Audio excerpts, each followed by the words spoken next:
যারা মাদক ব্যবসা করেছে তাদের বিরুদ্ধে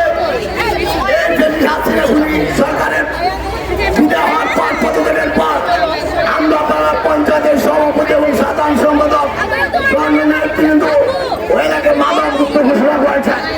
কিন্তু আমরা দেখতে পেলাম কি তারা ওই মাদক ব্যবসায়ী খুবই উল্টা পঞ্চায়েত কমিটির সভাপতি সাধারণ সম্পাদক সব তাদের নেতৃত্ব হামলা এবং বাড়ির উপর হামলা করছে। তার জন্য আইনানুগ ব্যবস্থা নামস্থানে মামলা গ্রহণ করা হয়েছে।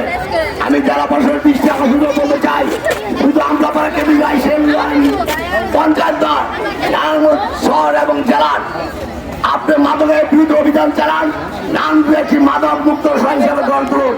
এবং যে সকল মাদক ব্যবসায়ীরা দিনের বেলা মাদক ব্যবসা করে, রাত্রের বেলা ছদ্মবেশে ডাকাতি করে, এই যে টাকার যে কথা উত্থাপন হয়েছে মাদক ব্যবসায়ী ডাকাতি করে।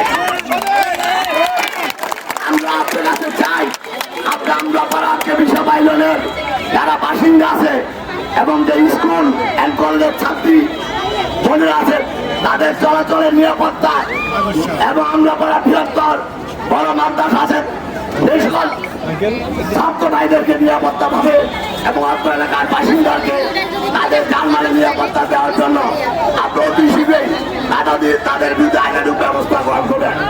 তার জন্য আমরা কিছুক্ষণের মধ্যে আপনার কাছে জেলা প্রশাসনের স্মারকলিপি প্রদান করবেন।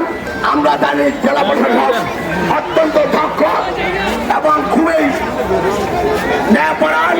আমরা তার কাছে আশাবাদী আপনি মাদক ব্যবসায়ীদের বিরুদ্ধে আইনগত ব্যবস্থা নিয়ে আমরা পাড়াকে বিষয়ে বাইরের পঞ্চায়েতের বাসিন্দা এবং আমরা পাড়া কাঞ্চিপুরের ছাত্রীদেরকে এবং বৃহত্তর মাদ্রাসার ছাত্রদেরকে জানমালের নিরাপত্তা দিবেন।